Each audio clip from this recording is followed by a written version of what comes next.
Waalaikumsalam. Innal hamdalillah nahmaduhu wa nasta'inuhu wa nastaghfiruh wa na'udzu billahi ta'ala min shururi anfusina wa min sayyiati a'malina. Man yahdihillahu fala mudilla lahu wa man yudlil fala hadiya lahu. Wa asyhadu an la ilaha illallah wahdahu la syarika lahu wa asyhadu anna Muhammadan 'abduhu wa rasuluh. Ya ayyuhalladzina amanu taqullaha haqqa tuqatih wa la tamutunna illa wa antum muslimun. Ya ayyuhan nasu taqu rabbakumul ladzi khalaqakum min nafsin wahidah wa khalaqa minha zawjaha wa batha minhuma rijalan katsiran wa nisaa'a wattaqullaha alladzi tasaaluna bihi wal arham innallaha kana 'alaykum raqiba. Ya ayyuhalladzina amanu taqullaha wa qulu qawlan sadida yuslih lakum a'malakum wa yaghfir lakum dhunubakum wa man yuti'illaha wa rasulahu faqad faza fawzan 'azima. Amma ba'd. Fa inna asdaqal hadithi kitabullah wa khairal hadi hadi Muhammadin sallallahu alaihi wasallam wa syarrul umuri muhdatsatuha wa kullu muhdatsatin bid'ah wa kullu bid'atin dhalalah wa kullu dhalalatin finnar. Ma'asyiral muslimin, akhwati fillah rahimani wa rahimakumullah. Alhamdulillah, segala puji bagi Allah Azza wa Jalla yang karena limpahan nikmatnya dan taufiknya kita dipertemukan kembali oleh Allah di majelis yang mulia ini untuk kita melanjutkan kembali pembahasan tafsir surah Al-Fatihah. Setelah pada pertemuan yang lalu kita telah membahas tentang tafsir dari Alhamdulillahirabbil alamin. Maka di sini tertulis di halaman yang ke-35 membahas tentang keutamaan alhamdulillah dan tempat-tempat kapan sebaiknya kita membaca alhamdulillah. Oh, 34 ya? Oh. Baik. Halaman 34 min hidayatil ayat. Di antara petunjuk-petunjuk atau arahan-arahan yang bisa kita ambil, hidayah yang bisa kita ambil dari ayat Alhamdulillahirabbil alamin. Yang pertama kata beliau, alhamdu yakunu lillahi faqat wa la yakunu li ghairihi li'annahu rabbul alamin. Artinya, kata-kata alhamdu itu hanya boleh diucapkan kepada Allah saja.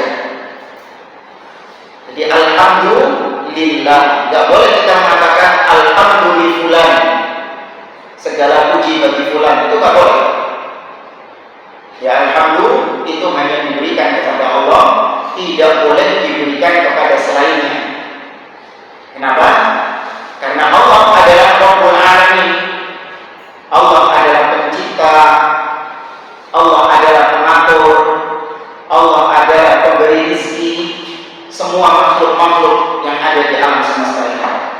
Maka tidak ada yang berhak mendapatkan pujian yang paling tinggi kecuali hanya Dia saja. Baik, poin yang kedua, amma syukru fayakunu lillahi wa li ghairihi. Adapun bersyukur artinya berterima kasih. Ya, bersyukur artinya berterima kasih. Maka kalau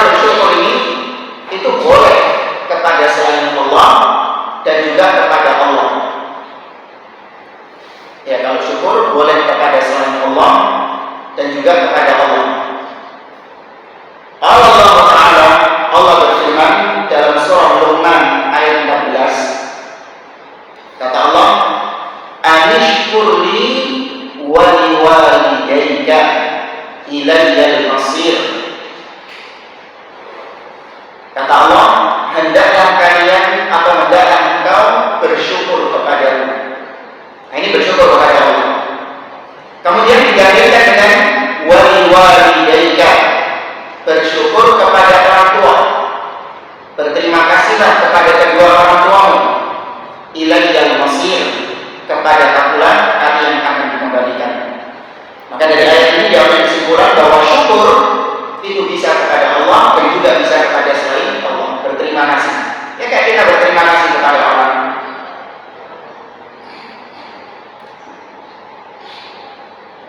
Tapi kalau alhamdulillah itu hanya untuk Allah saja, tidak untuk selainnya. Kemudian yang ketiga, kata beliau, fil ayati tauhidur rabb alladzi kana ya'tarifu bihil musyrikun. Dalam ayat ini ada tauhid rububiyah. Ya, dalam ayat ini ada tauhid rububiyah yang juga diakui oleh orang-orang musyrik. Ya, sudah kita belajar tauhid rububiyah ini bukan cuma orang muslim saja yang mengakuinya, tapi orang-orang kafir Quraisy mereka juga mengakui tauhid rububiyah. Apa itu tauhid rububiyah? Yaitu meyakini Allah satu-satunya yang menciptakan, Allah satu-satunya yang menguasai, Allah satu-satunya yang memberi rezeki, Allah satu-satunya yang menghidupkan dan mematikan, Allah satu-satunya yang menguasai. Itu makna tauhid rububiyah.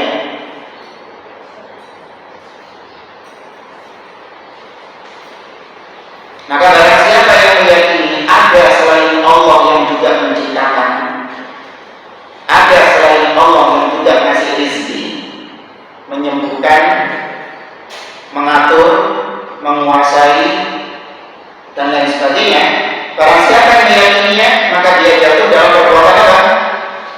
Syirik, yaitu syirik dalam rububiyah.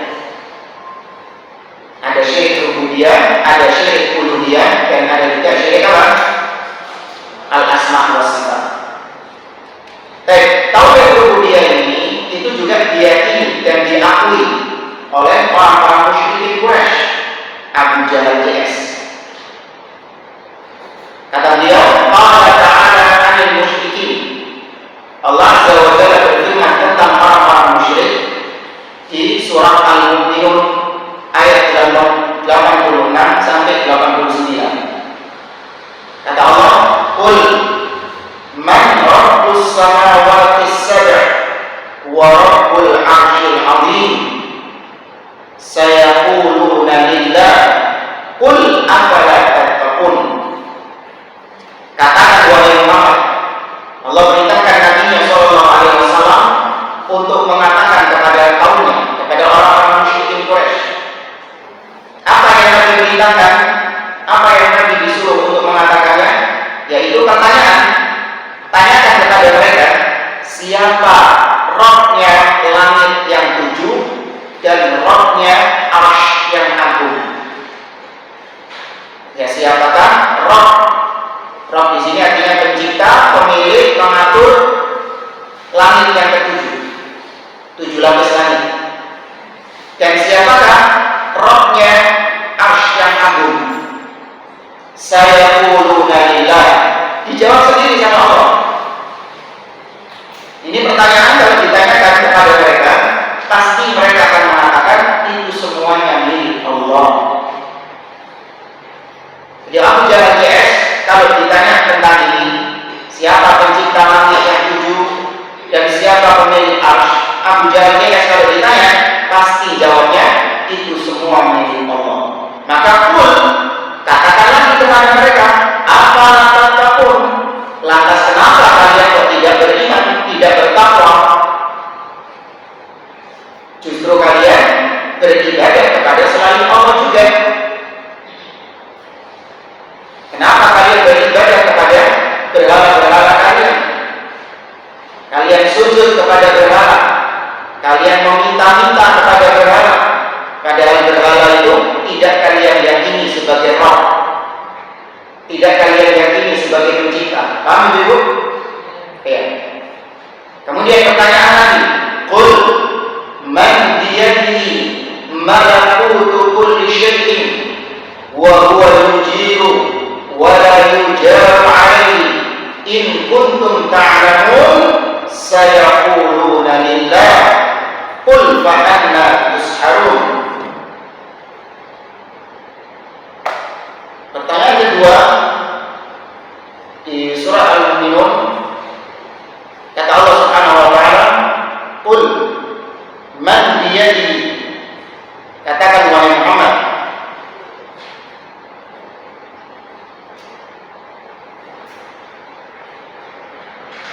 benar?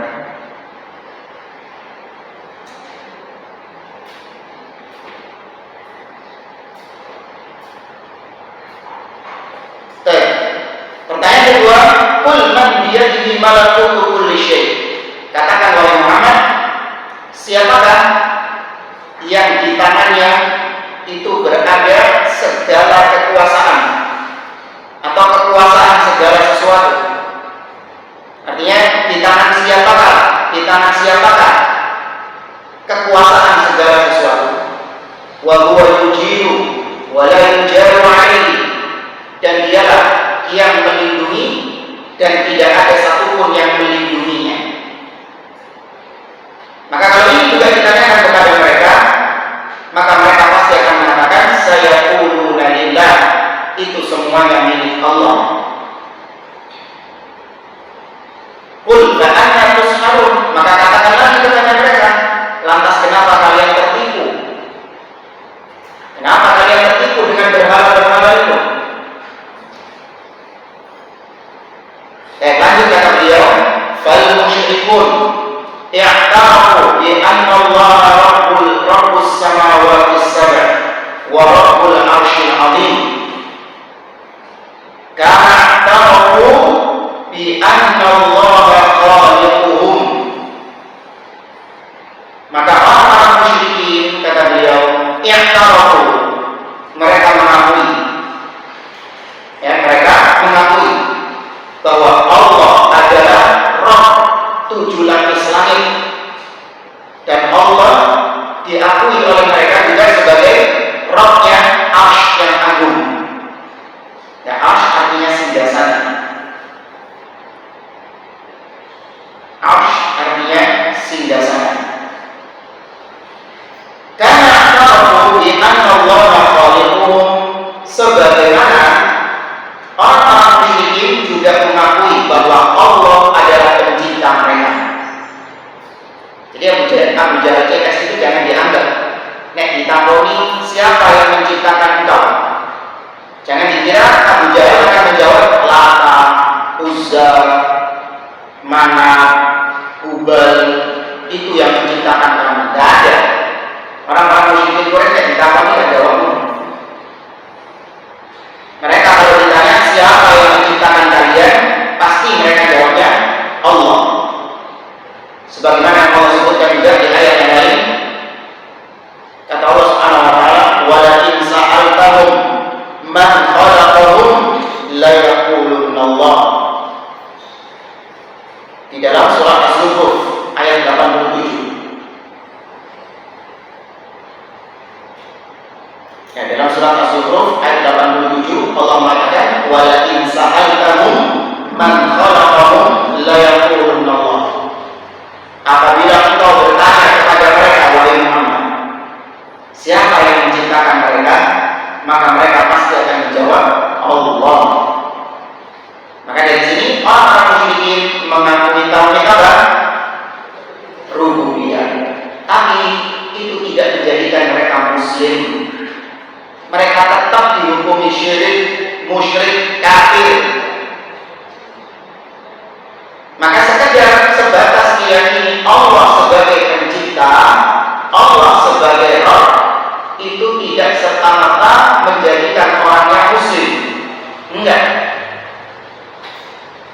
Nah, ini yang menjadi perhatian kita di zaman-zaman kita sekarang. Berapa banyak di antara kaum muslimin, mereka itu hanya sebatas mengakui tauhid itu hanya sebatas pokoknya yang penting saya mengakui Allah sebagai Tuhan. Tidak ada Tuhan selain Allah. Sudah, itu sudah dikatakan tauhid muslim. Tapi ternyata praktek ibadahnya dia persembahkan sebagiannya kepada selain Allah. Dia datang ke kuburan-kuburan keramat, minta kesembuhan, minta rezeki, minta jodoh. Dia minta kepada dukun-dukun melakukan praktek-praktek dukun, perdukunan, sihir. Padahal mereka meyakini Allah satu-satunya yang disembah. Allah satu-satunya pencipta. Nah, bersama dengan itu mereka tidak tahu kalau disebut musyrik. Namun mereka tetap ngeyel kami adalah muslim. Padahal kalau sekedar meyakini Allah sebagai Tuhan itu sudah bisa dikatakan muslim, harusnya Abu Jahal sudah masuk apa? Sudah masuk Islam dan sudah dikatakan muslim mereka. Tidak akan diperangi sama Nabi Sallallahu Alaihi Wasallam. Dan kemudian kata beliau, walakin hadzal i'tirafu lam yastafidu minhu. Akan tetapi pengakuan mereka ini, pengakuan orang-orang musyrik ini tidak bermanfaat bagi mereka. Ya, tidak bermanfaat bagi mereka. Li annahum asyraku billah hinama da'u wa 'abadu ghairahu. Kenapa enggak bermanfaat bagi mereka? Karena mereka menyekutukan Allah ketika mereka berdoa dan ketika mereka beribadah kepada selain Allah. Berarti ini syiriknya mereka, ini syirik apa itu? Syiriknya mereka ini berarti syirik apa dalam masalah ibadah? Uluhiyah. Makanya porosnya tauhid adalah uluhiyah. Itu yang menjadi titik sentral peperangan antara Nabi dan kaumnya. Bukan cuma Nabi Muhammad Sallallahu Alaihi Wasallam. Semua Nabi dan Rasul yang diutus oleh Allah, gegerannya di kaumnya itu mesti gegeran masalah ini. Perangan mereka itu mesti masalah tauhid uluhiyah, bukan masalah tauhid rububiyah. Kalau tauhid rububiyah mereka sudah mengakuinya.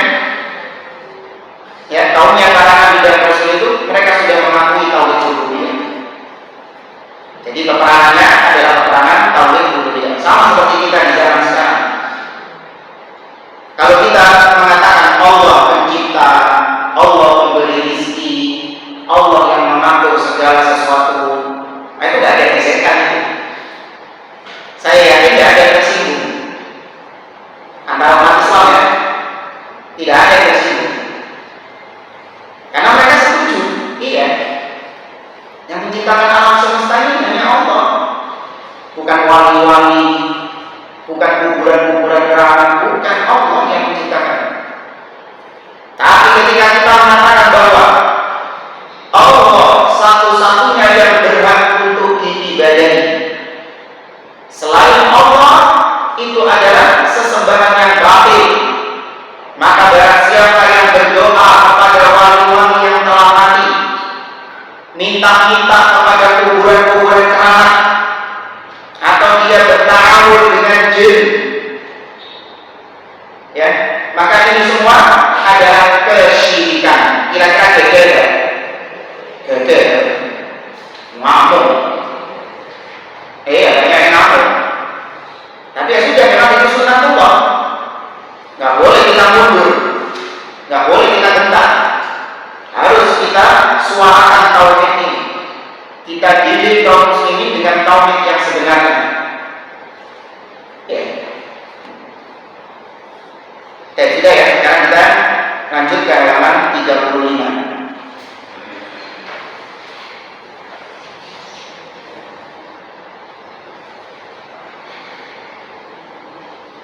Dan dalam 35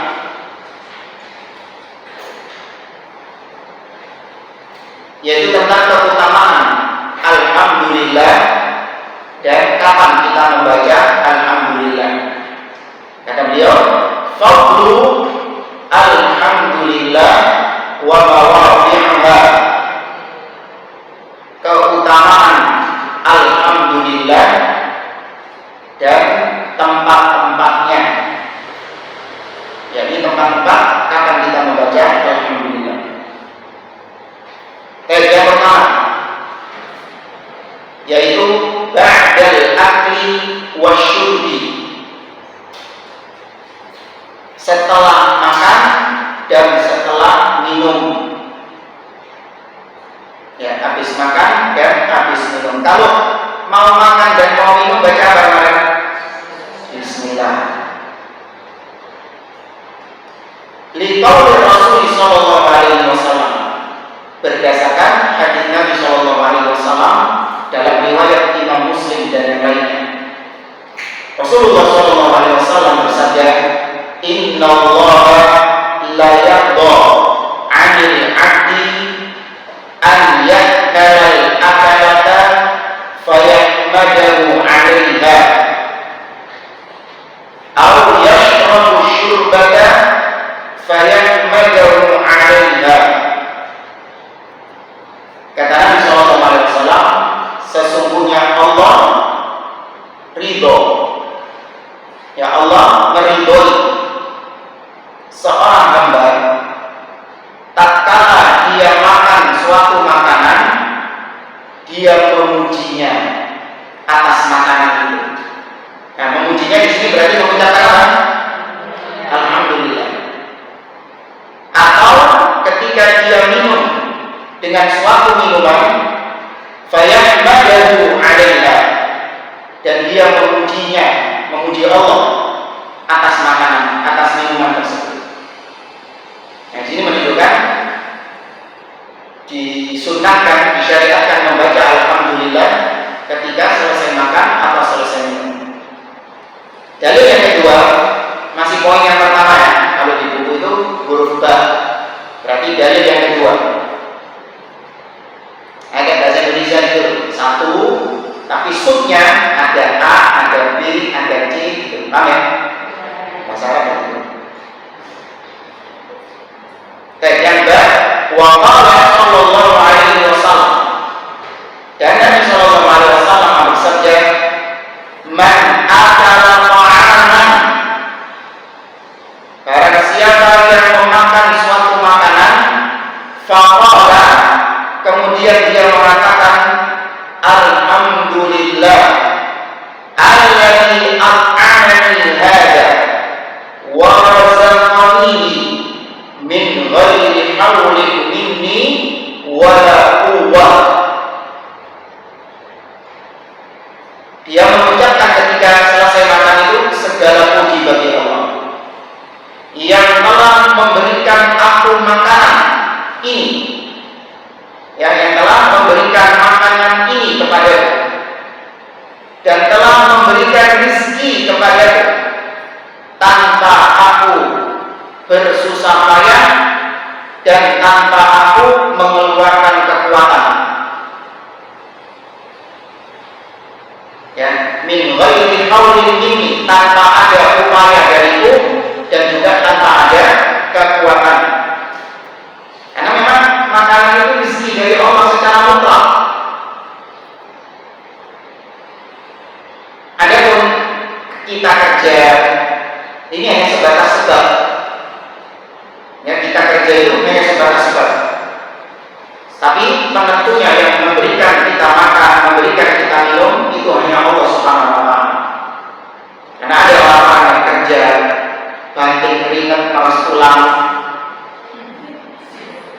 jadi sengaja dibalik, soalnya menunjukkan dia kerjanya luar biasa, tulangnya keras yang dibantu. Tapi jadi dia mendapatkan rezeki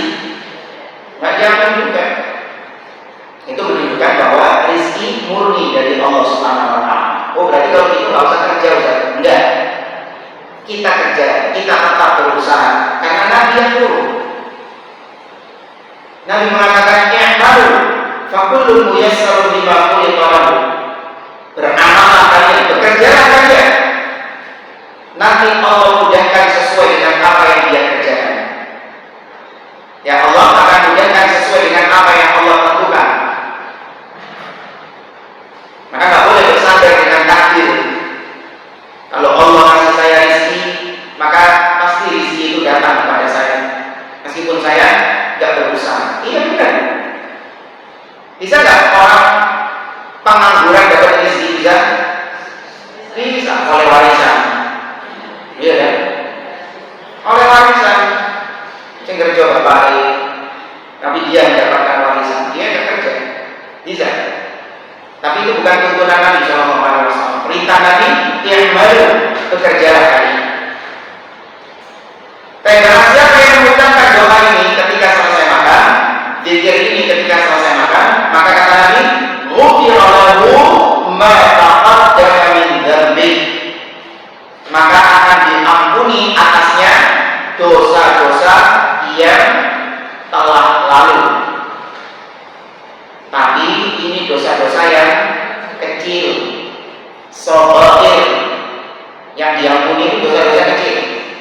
Kalau kabair, dosa besar, butuh apa? Taubat, dengan taubat nasuhan. Nah, kalau dosa-dosa kecil ini digugurkan dengan amal-amal soleh kita. Sudah apa doanya Ibu? Alhamdulillahilladzi an'amani hadza wa razaqani min haulin ghairi haulin minni wala quwwah. Itu diucapkan setelah selesai makan. Lali Ustaz. Ya wis alhamdulillah minimal sudah. Ya alhamdulillah. Ya pertama-tama biasanya loading dulu. Yang nggak hafal itu biasanya pertama-tama itu loading dulu.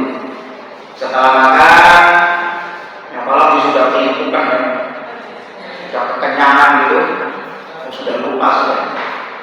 Tapi ketika orang sudah terbiasa, maka insya Allah mudah baginya untuk mengucapkan ini setelah selesai makan. Jadi makanan kita itu biar bernilai ibadah. Makanan yang kita makan itu akan melahirkan ketaatan kepada Allah. Ini kita makan ini kan supaya kita ada energi, supaya kita punya power. Untuk apa power itu? Nah, untuk ketaatan kepada Allah, untuk beribadah kepada Allah. Maka ketika makan kemudian memuji Allah, maka makanan yang akan kita makan ini nanti akan menghasilkan energi, yang energinya ini akan lari kepada ketaatan. Bukan lagi kepada maksiat. Baik, itu yang pertama. Kita mengucapkan alhamdulillah ketika makan, selesai makan dan selesai minum. Kemudian yang kedua, kita mengucapkan alhamdulillah inda naum, tatkala mau tidur. Bukan ketika tidur. Kalau ketika tidur berarti tidur. Ketika mau tidur. Kata beliau an Anas radhiyallahu anhu, dari Anas bin Malik radhiyallahu ta'ala anhu. Jadi doa tidur itu banyak. Ini bukan satu-satunya saja. Ada banyak doa-doa tidur, bacaan-bacaan untuk tidur banyak diriwayatkan.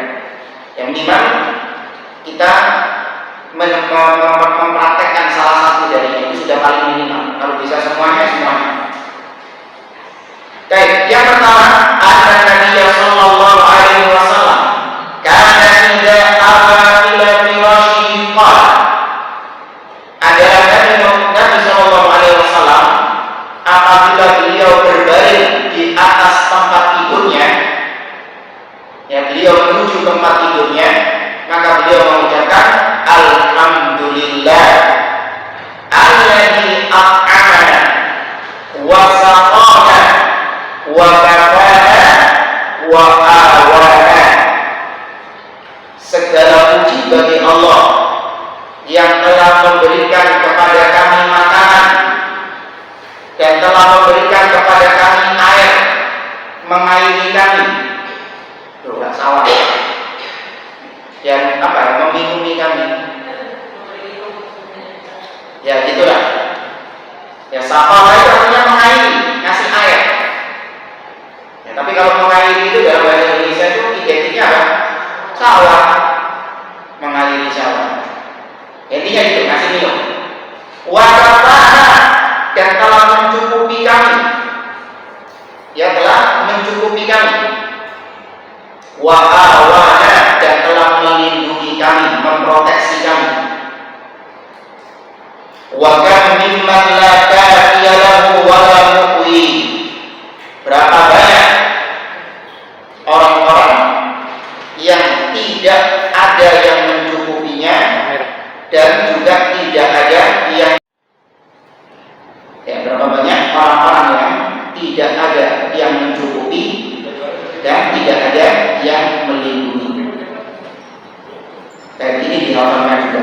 Alhamdulillahilladzi an'ama wa safana wa kafana wa awana. Sampai situ dah ya? Kalau seterusnya ini penjelasan dari Nabi. Ya setelah koma itu penjelasan dari Nabi. Tapi doanya itu cuma sampai wa awana. Sama seperti tadi yang sebelumnya, alhamdulillahilladzi an'amani. Itu cuma sampai wala quwwah. Ya, ada pun setelahnya itu keutamaannya. Ghufira lahu ma taqaddama min dzambihi. Itu keutamaannya. Ajaba.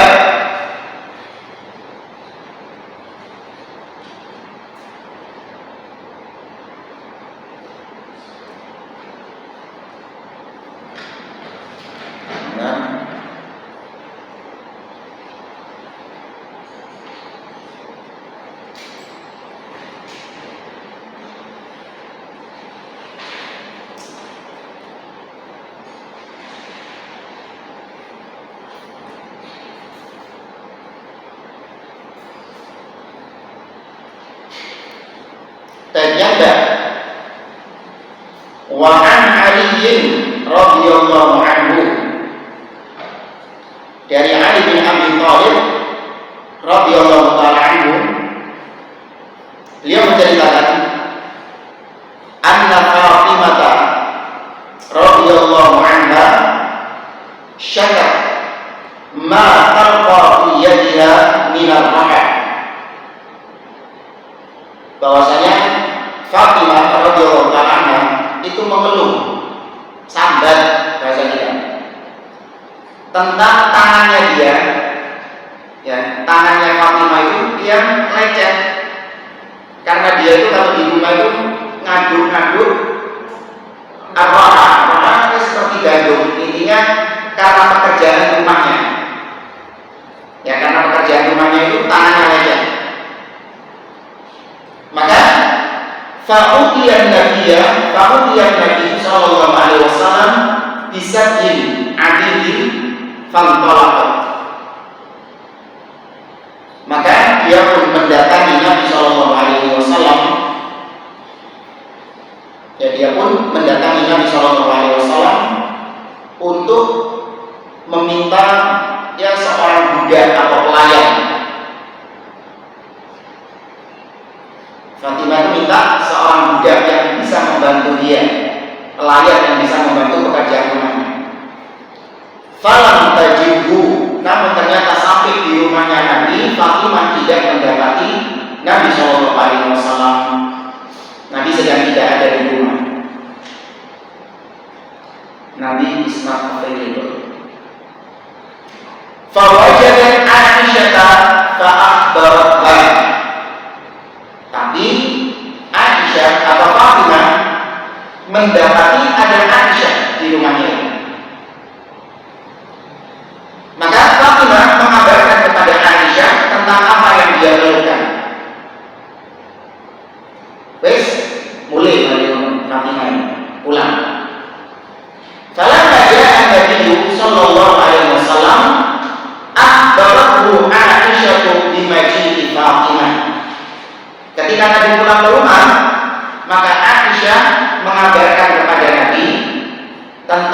kedatangan Fatimah. Tadi Fatimah datang ke sini wahai Rasulullah. Faja'a Nabi sallallahu alaihi wasallam ilaina.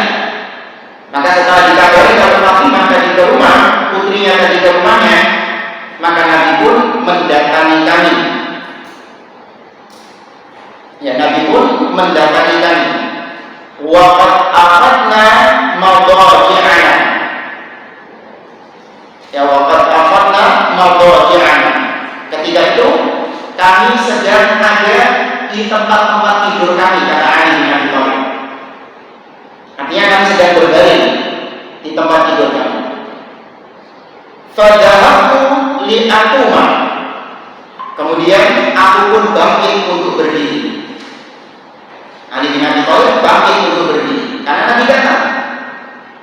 Faqala, maka Nabi mengatakan, ala makadikuma. Istunu wae tetaplah kau di situ, ojo nang ndi. Ya, tetaplah di situ. Ala makadikuma. Wahai Ali dan Fatimah, sudah di situ saja. Faqa'ada bainana hatta wajadtu barda qadamaini ala sadri. Maka Nabi sallallahu alaihi wasallam kemudian duduk di antara kita, duduk di samping kita. Sampai-sampai aku mendapati, kata Ali bin Abi Thalib, kedua kakinya itu sangat dingin. Ya, aku merasakan kedua kakinya Nabi sallallahu alaihi wasallam itu dingin. Waqal. Nah, baru Nabi sallallahu alaihi wasallam bersabda, "Ala u'allimukuma khairan mimma sa'altumani." Maukah kalian aku ajarkan suatu kebaikan? Aku ajarkan kepada kalian sesuatu yang lebih baik daripada apa yang kalian minta. Tadi minta apa Ali sama Fatimah ini? Pembantu. Maka diajarkan sama Nabi, idza akhadtuma madaji'akuma fakabbira arba'an wa thalathin. Yaitu apabila kalian mau berbaring ke tempat tidur kalian, maka bertakbirlah 34 kali. Ya, bertakbirlah 34 kali. Wasabbiha salatan wa talatin, dan bertasbihlah 33 kali. Wahmada salatan wa talatin, dan bertahmidlah, yakni alhamdulillah. Ini di sini pendalilan. Ya, alhamdulillah 33 kali. Fahuwa khairun lakuma min khadim. Maka itu lebih baik bagi kalian daripada seorang khadim, seorang pelayan, seorang pembantu. Ini bapak-bapak kalau dimintai pembantu sama ibu-ibu, jawabnya ini. Daripada minta pembantu, nih hadis Nabi, takbir 34 kali, bertasbih 33 kali, bertakbir 33 kali, itu lebih baik daripada pembantu. Ingat ya, di sini Nabi mengajarkan sebuah zikir, sebuah doa yang memang value-nya lebih baik daripada pembantu. Di sini tidak ada Nabi melarang, terus gak usah pembantu daya opo, enggak. Tapi Nabi berusaha untuk mengganti kesedihan mereka karena mereka tidak mendapatkan pembantu. Nabi menghibur mereka dengan sesuatu yang lebih baik nilainya daripada pembantu, yaitu zikir ini. Ya, ingat di sini tidak ada larangan dari Nabi. Ali bin Abi Thalib dan Fatimah dilarang sama Nabi untuk nyari pembantu, dan Nabi hanya sebatas menjelaskan kalau zikir ini lebih baik daripada pembantu.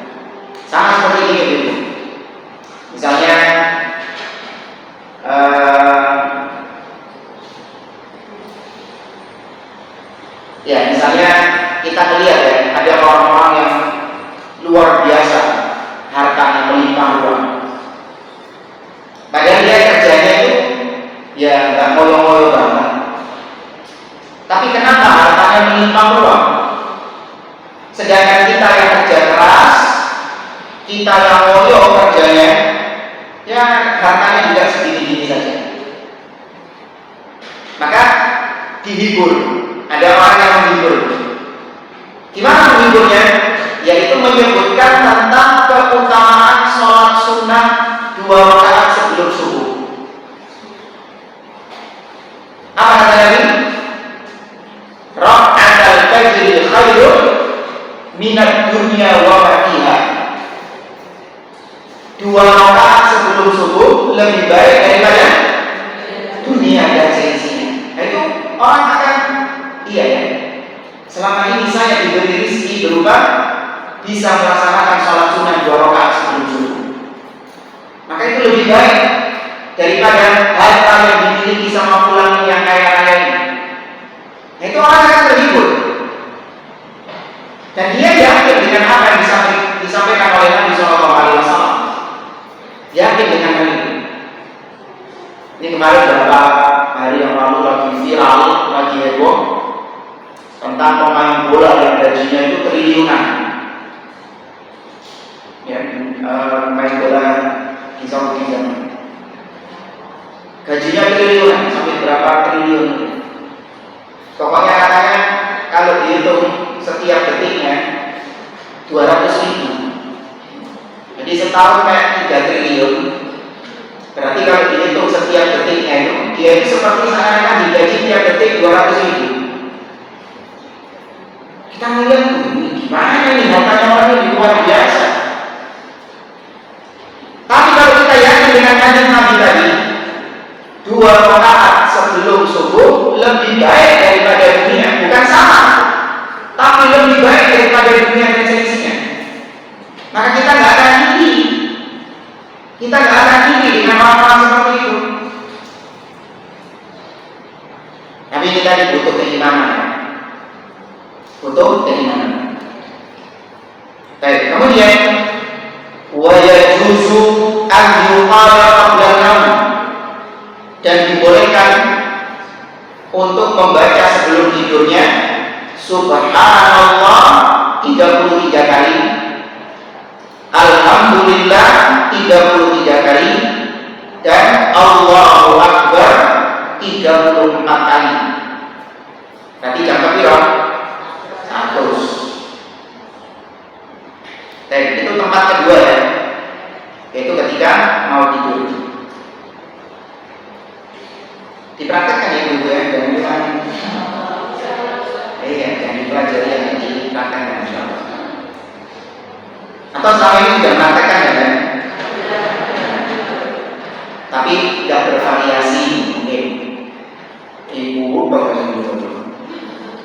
Nah ini dengan adanya seperti ini, ada variasi dalam bacaan kita. Dan kemudian yang ketiga, indal istiqah minan naum, yaitu ketika bangun dari tidur.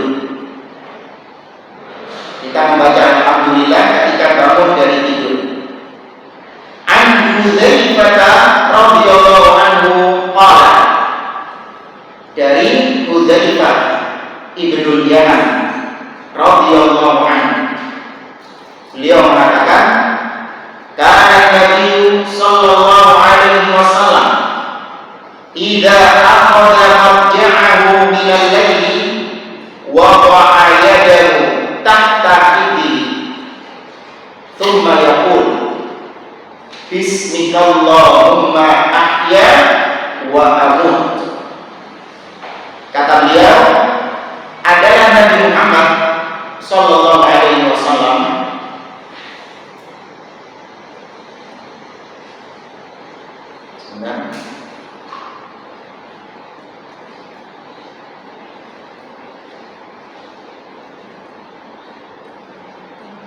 adalah Nabi Muhammad SAW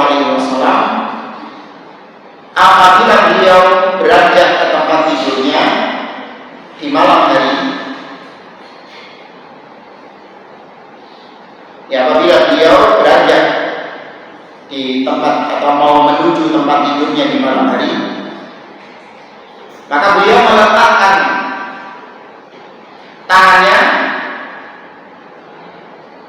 di bawah pipinya,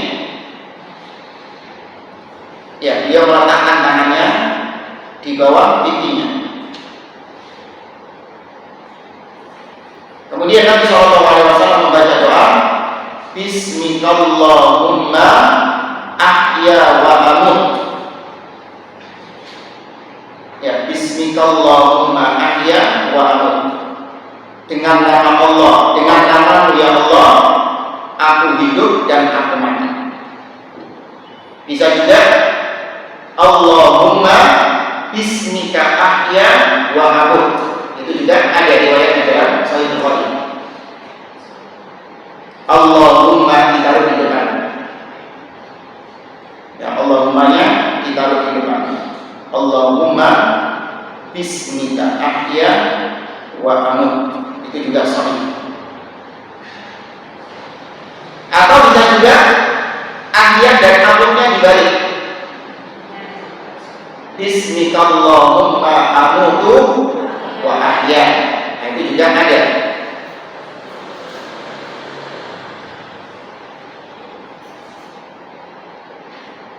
Baik. Wa idza stayqadha, nah ini pendalilannya di sini. Dan apabila bangun, Nabi bersabda, Nabi membaca doa, Alhamdulillahilladzi ahyana ba'dama amatana wa ilaihi nusyur. Segala puji bagi Allah yang telah menghidupkan kami lagi setelah mematikan kami, dan kepadanya kami dikembalikan. Makanya an-naum akhul maut, tidur itu saudaranya mati. Ya, tidur itu saudaranya mati. Kalau ruhnya dikembalikan sama Allah, dia hidup. Tapi kalau ruhnya ditahan sama Allah, ya wis udah mati dia. Ya, maka tidur itu saudaranya kematian. Baik, yang keempat, kapan kita mengucapkan alhamdulillah? Yaitu indal atas, ketika wahid bersih. Ketika bersih. An Abi Hurairah anna Nabi sallallahu alaihi wasallam qala. Jadi Abu Hurairah radhiyallahu taala anhu, Nabi sallallahu alaihi wasallam bersabda, "Idza aqasa ahadukum falyaqul alhamdulillah."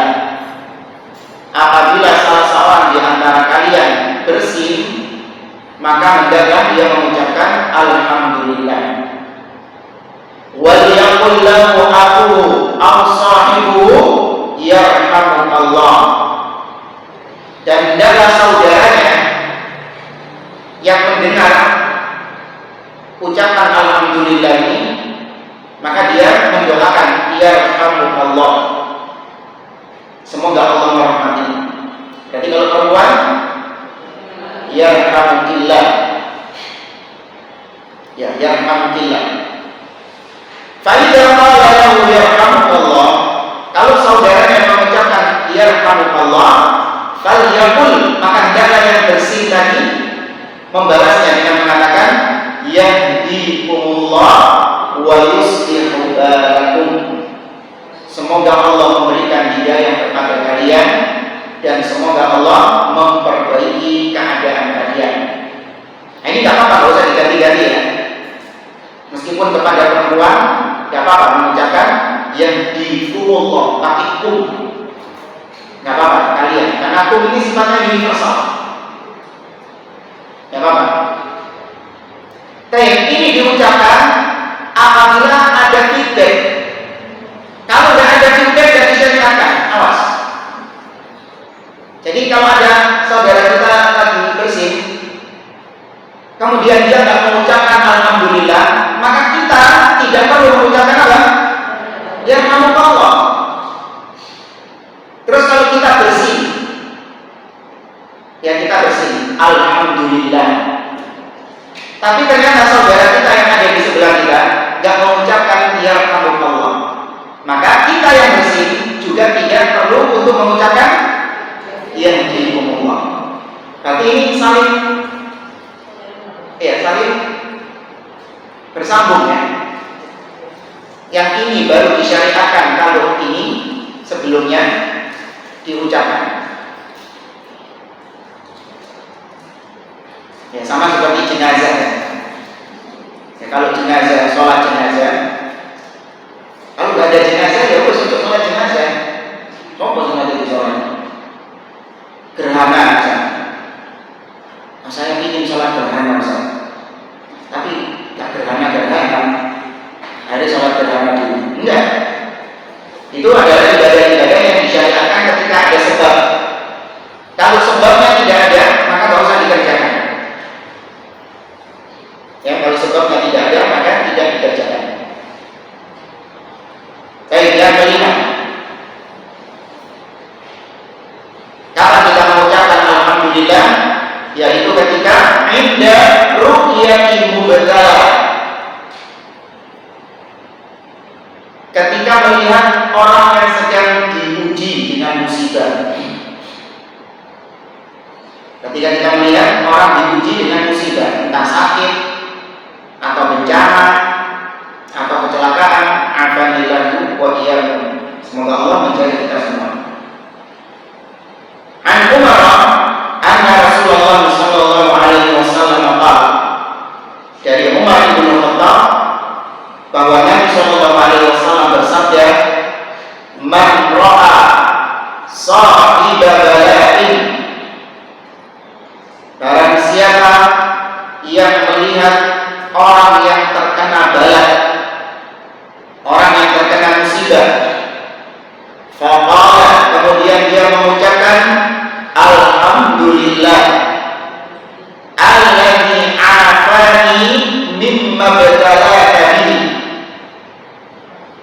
wa faddalani ala kathirin mimman khalaqa tafdila. Dia mengucapkan segala puji bagi Allah yang telah menyelamatkan aku dari musibah yang kau alami ini. Ya, yang telah menyelamatkan aku dari musibah yang kau alami ini, dan telah memberikan karunia kepadaku atas semua makhluk-makhluk yang Allah ciptakan. Ya, Allah karuniakan kepadaku keselamatan ini di atas semua makhluk-makhluk yang diuji. Ada orang yang diuji dengan keluarganya, ya kan, pasangannya itu ganyang ngomong ganyang. Diuji dengan anak-anaknya, diuji dengan ekonomi, ya, diuji dengan orang tuanya, ada yang diuji berupa sakit, bencana alam. Maka kalau kita hampir setiap hari kita melihat hal-hal demikian, maka ucapkan doa ini. Alhamdulillahilladzi afani mimma btalaka bihi wa faddalani ala katsirin mimman khalaqa tafdila. Wis, doanya di situ ya. Ya, doanya itu sampai tafdila. Wis, itu yang perlu untuk dihafal. Dan apa keutamaannya membaca doa ini? Illa ufiya min dalikal bala kainan makana ma'asya. Barang siapa yang membaca doa tersebut, maka dia akan dijaga dari bala itu. Dia akan dijaga oleh Allah dari bala tersebut. Kalau kita melihat orang kecelakaan, kita dijaga dari kecelakaan. Kalau kita melihat orang yang kena musibah, kita membaca doa ini, kita dijaga dari musibah tersebut. Kainan makana ma'asya, kapanpun, dimanapun kita hidup. Ya, kapanpun dan dimanapun. Nah, ini salah satu usaha kita untuk kita mencari keselamatan. Keselamatan datangnya dari Allah, tapi ada sebab-sebab yang harus kita tempuh untuk mendapatkan keselamatan ini. Sebab-sebab duniawi seperti misalnya kalau kita berkendara, kita pakai helm, ya kan, kita taat rambu-rambu lalu lintas, ya sebab-sebab duniawi. Biar nggak sakit, kita jaga kesehatan, rajin olahraga, makanan dijaga, minum vitamin dan seterusnya. Nah, tapi ada juga dari sisi yang non medis. Apa itu? Dengan doa. Bahkan ini yang lebih utama daripada sebab-sebab duniawi tadi. Ini yang lebih utama.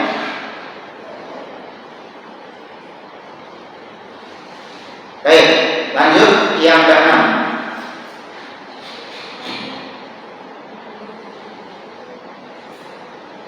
Kapan kita mengucapkan alhamdulillah?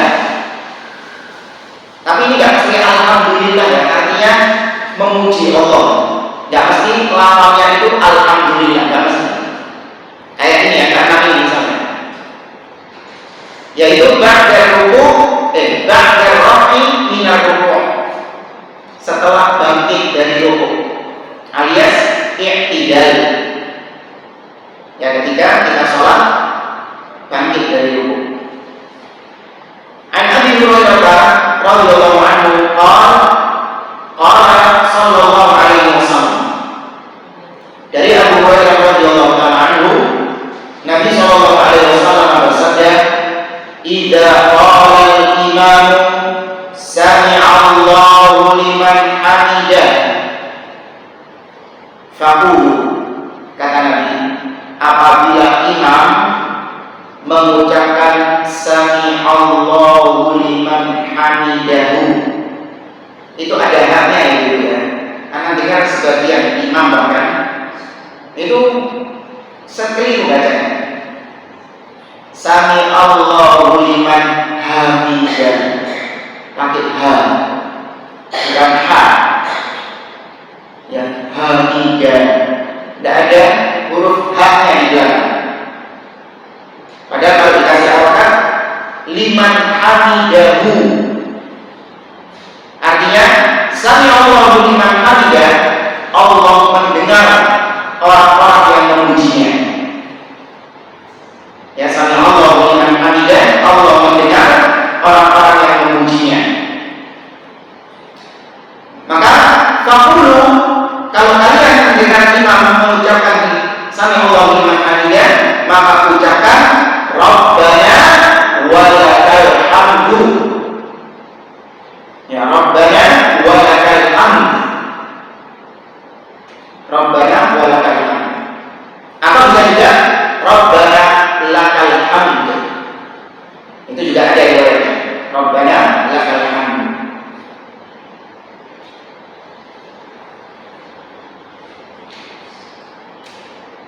Fa'innahu man wafaqa qawluhu qawlan malaikati ghufira lahu ma taqaddama min dhanbi. Karena sesungguhnya barang siapa yang ucapannya, yaitu ucapan Rabbana wa lakal hamd, bersamaan dengan ucapannya malaikat barengan, maka diampuni dosa-dosanya yang telah lalu. Nah, ini sama kayak tadi, dosa-dosa apa dulu? Dosa kecil, sohir. Dan kemudian yang ketujuh, kapan kita mengucapkan alhamdulillah? Ba'da sholat, sakwise sholat. Ya, setelah selesai melaksanakan sholat.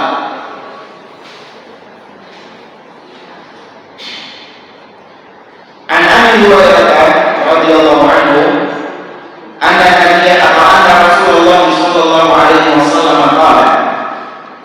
Dari Abu Hurairah radhiyallahu anhu bahwa Rasulullah sallallahu alaihi wasallam bersabda, "Man sabbahallahu fi duburi kulli salati aw duburi kulli salati thalathan wa thalathin."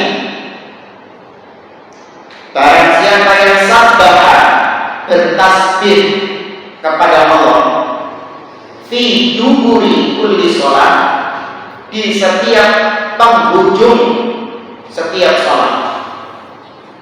Ya, dubur artinya ujung, berarti setelah sholat, setelah salam. Barang siapa yang mengucapkan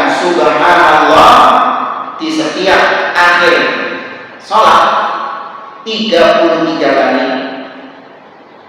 Wa hamdallah au hamidallah salatan wa salatin, dan dia memuji Allah 33 kali. Ini hamidallah berarti ucapan apa? Alhamdulillah. Wa kabbarallaha salatan wa salatin, dan dia bertakbir kepada Allah 33 kali. Ini bikin kita setelah sholat ya. Subhanallah, alhamdulillah, Allahu akbar. 100 dengan mengucapkan la ilaha illallah wahdah la syarika lahul mulku wa lahul hamdu wa huwa ala kulli syai'in qadir. Tidak ada yang berhak disembah dengan benar kecuali Allah saja. La syarika, yang tidak ada sekutu baginya. Lahul mulk, baginya segala kekuasaan. Walahul hamdu, dan baginya lah segala pujian. Wa huwa ala kulli syai'in qadir, dan dia maha mampu, maha kuasa atas segala sesuatu. Maka barang siapa yang berzikir seperti ini setelah sholat, ghufirat khatayahu wa in kanat mithla zabadil bahr, akan diampuni kesalahan-kesalahannya meskipun kesalahannya itu ya banyak seperti air yang ada di lautan. Diampuni sama Allah SWT. Ini keutamaan yang luar biasa. Selayaknya seorang muslim untuk tidak berzikir setelah sholat.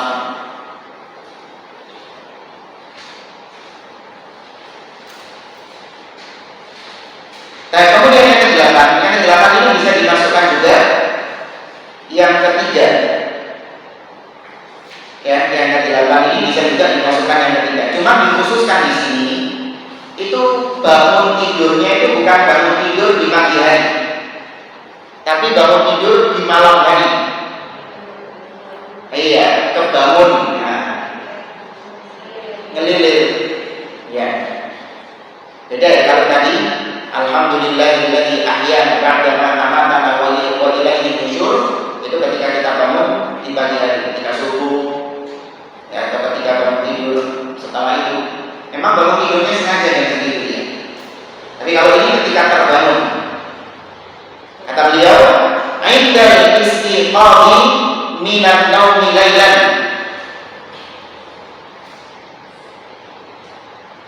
ketika terbangun di malam hari. Qala Rasul sallallahu alaihi wasallam, Nabi sallallahu alaihi wasallam bersabda, "Man ta'arra minal laili ay istaiqadha",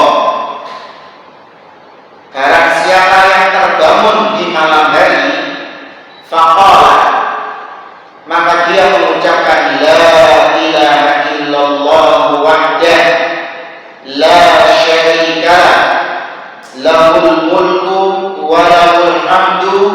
Ini ada tambahan yuhyi wa yumiit. Ya, ada tambahan yuhyi wa yumiit, yang menghidupkan dan yang mematikan. Wa huwa ala kulli syai'in qadir, dan dia maha kuasa atas segala sesuatu. Kemudian dilanjutkan subhanallahi walhamdulillahi wallahu akbar wala haula wala quwwata illa billah. Kemudian dilanjutkan Allahumma ighfirli, ya Allah ampuni aku. Sudah, itu yang dihafal di situ. Ya, dari la ilaha illallah sampai Allahumma ighfirli, itu kandungan zikirnya di situ. Nah, kemudian keutamaannya, fa in da'a ustujiba lahu. Kalau dia ketika itu berdoa minta kepada Allah setelah itu, maka dikabulkan baginya. Jadi ketika kita setelah membaca doa ini, kemudian kita berdoa minta kepada Allah, minta apapun. Kita tidak bisa bahasa Arab, bahasa Indonesia nggak apa-apa. Ya, minta berdoa setelah itu, ya Allah, ya tambahkan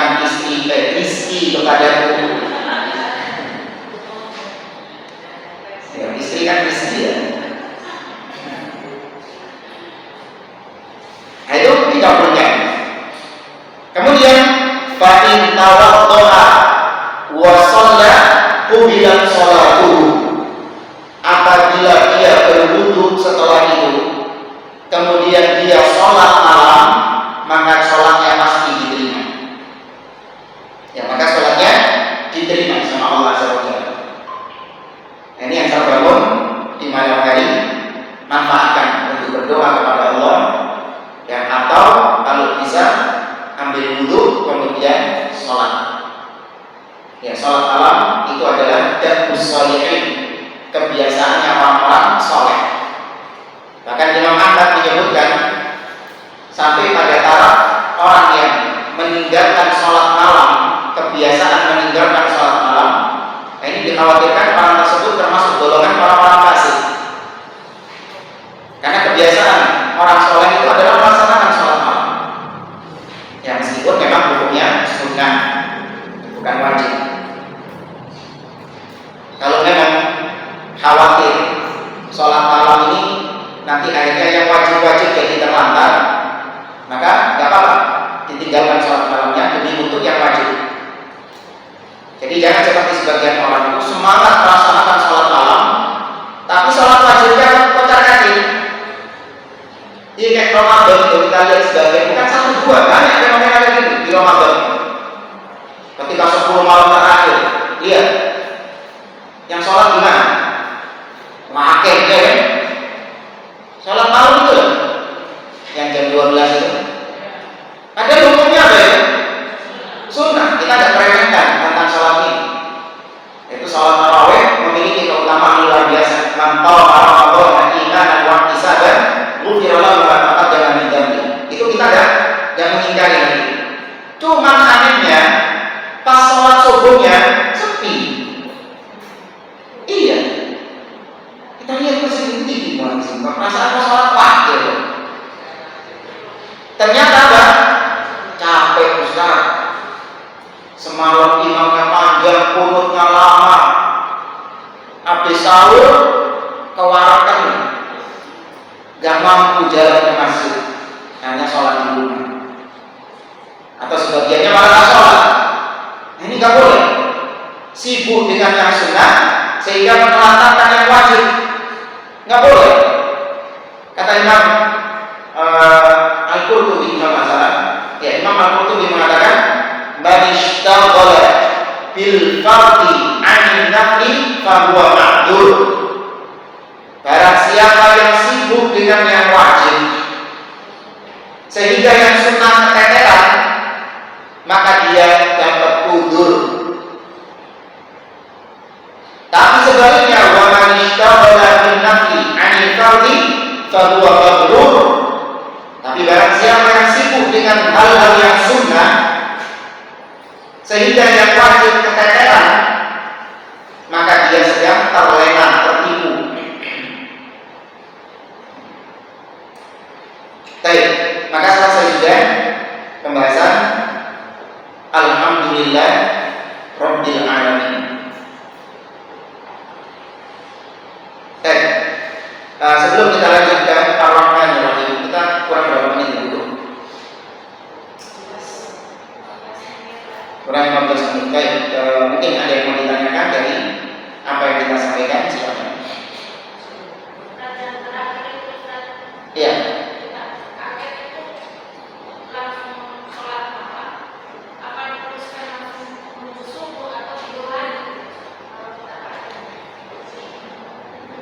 Bangunnya itu kapan?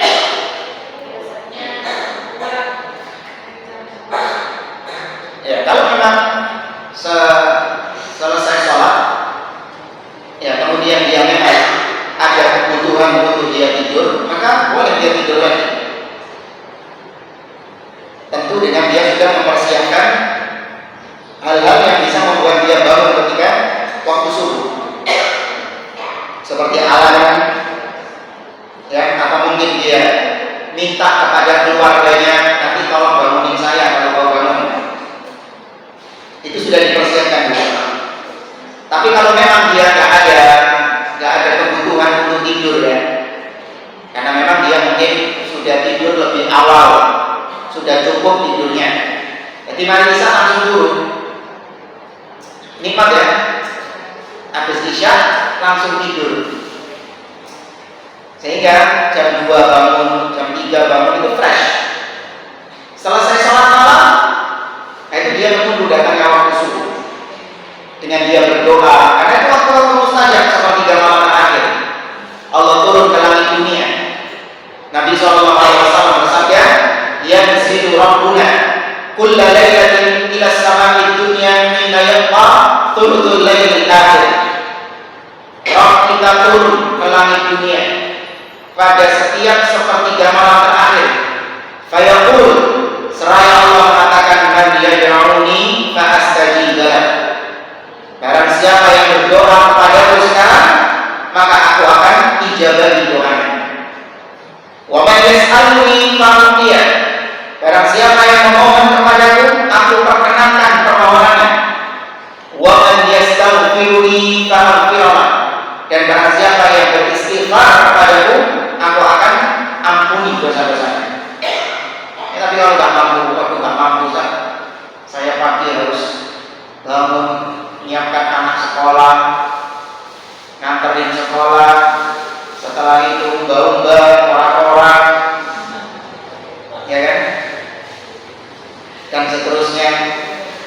Ya maka apa dia istirahat. Nah. Yang lain?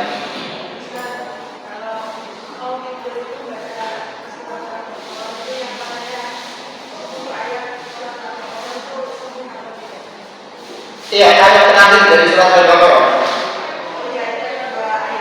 Iya, 2 ayat terakhir dari surat Al-Baqarah. Kayaknya sudah kan? Belum kan?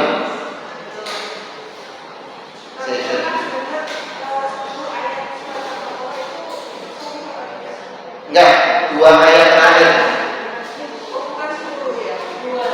2 ayat terakhir. Sebentar ya.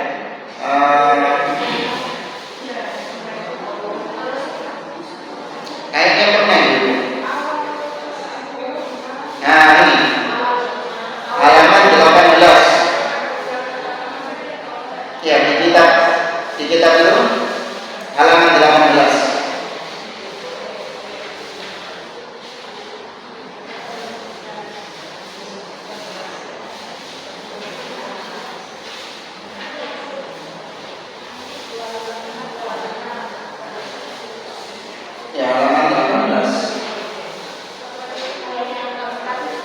Ya, banyak muktabir. Amanah Rasul bima unzila ilaihi. Ini memang tidak berkaitan dengan bacaan mau tidur. Cuma kalau nggak salah kita juga sampaikan tentang hadis bahwasanya 2 ayat ini itu juga termasuk zikir sebelum tidur.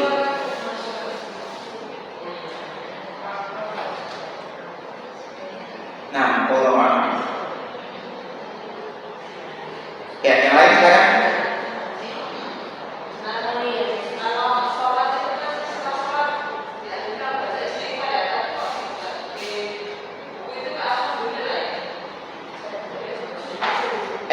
Itu termasuk diantara zikir-zikir sholat. Makanya digabungkan sama para ulama, itu digabungkan.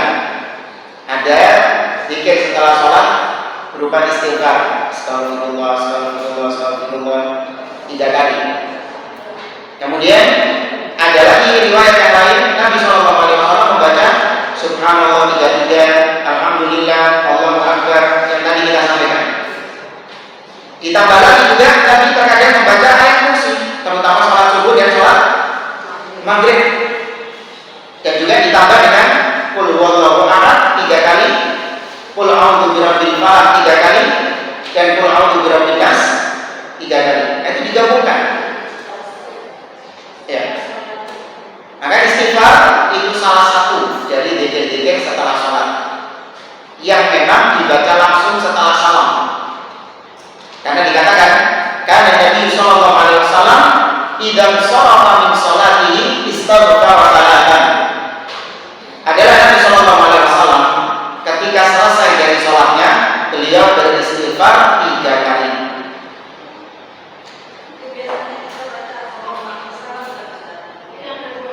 Ya, ada lagi. Kalau dibalik pun juga nggak apa-apa. Ya, nggak harus kurut juga nggak apa-apa. Misalnya setelah astagfirullah, astagfirullah, astagfirullah, kita kemudian membaca subhanallah, subhanallah, subhanallah, subhanallah.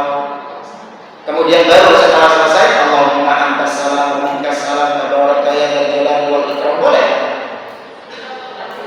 Itu adalah kumpulan ya, dikumpulkan dari beberapa riwayat, akhirnya jadi wirid setelah sholat. Nah, karena ngurutkannya itu sudah kita terbiasa seperti itu, maka ya seakan-akan tidak afdol kalau nggak urut kayak gitu tadi. Padahal sebenarnya itu datang dalam berbagai macam riwayat.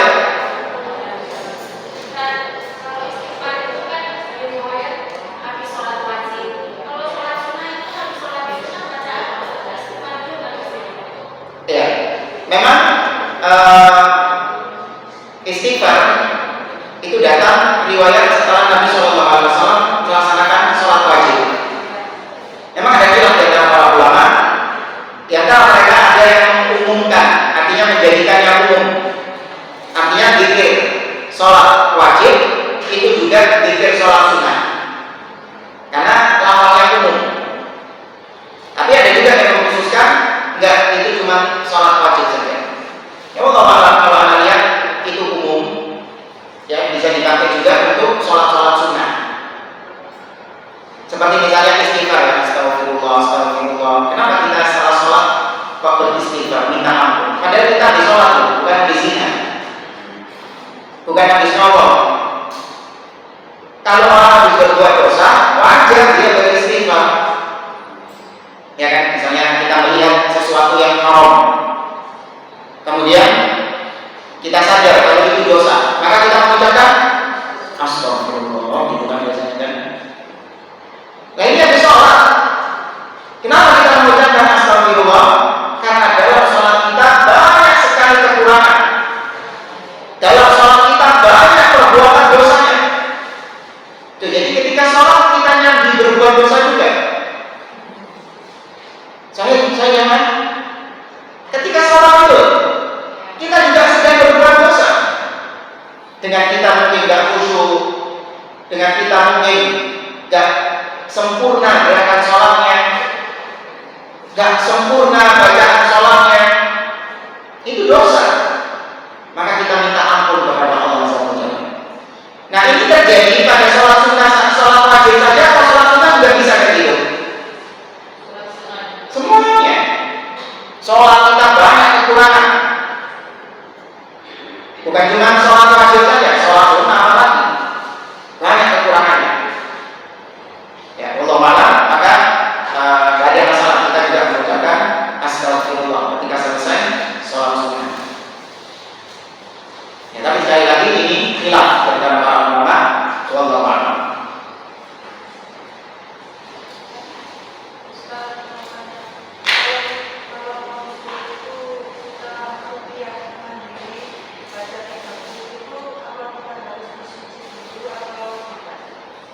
Ya, memang salah satu adab dalam ruqyah itu adalah yaitu kita bersuci, berwudu. Sebaiknya ya ketika prosesi ruqyahnya, itu sebaiknya kita dalam kondisi yang suci. Tapi kalau bacaan ruqyah ini hanya sebatas untuk zikir saja, maka boleh tanpa wudu. Salah satu bacaan ruqyah misalnya adalah surat Al-Fatihah. Itu bacaan ruqyah. Ya nggak apa-apa, cuma lebih afdolnya adalah dengan wudu. Salah satu adab dalam ruqyah itu.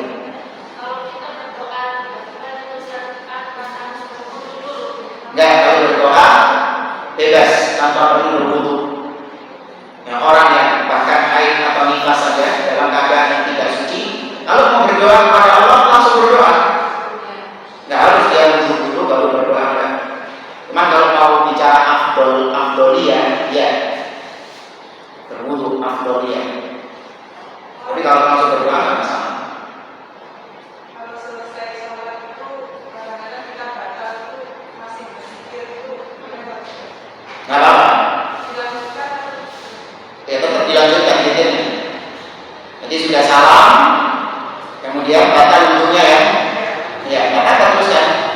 zikirnya.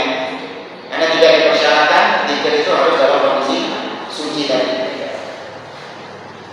Cuma memang lagi kalau bicara afdol, ya seorang muslim itu menjaga wudunya.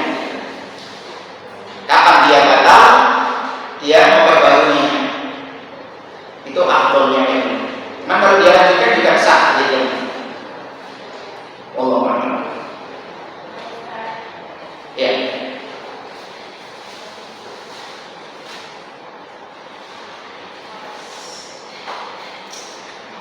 Sudah cukup?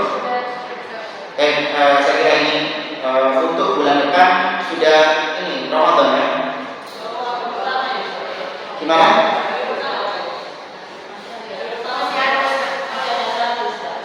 Oh enggak ya? Iya iya. Nanti ditunggu pengumuman dari panitia. Semoga Allah Subhanahu Wa Taala mudahkan kita, Allah berikan kita kesehatan dan kekuatan untuk bisa berjumpa dengan bulan Ramadan dan bisa memanfaatkan bulan Ramadan dengan baik sehingga kita keluar dari bulan Ramadan diampuni semua dosa-dosa kita dan diterima seluruh amal soleh kita. Amin. Inna waliyullahi wa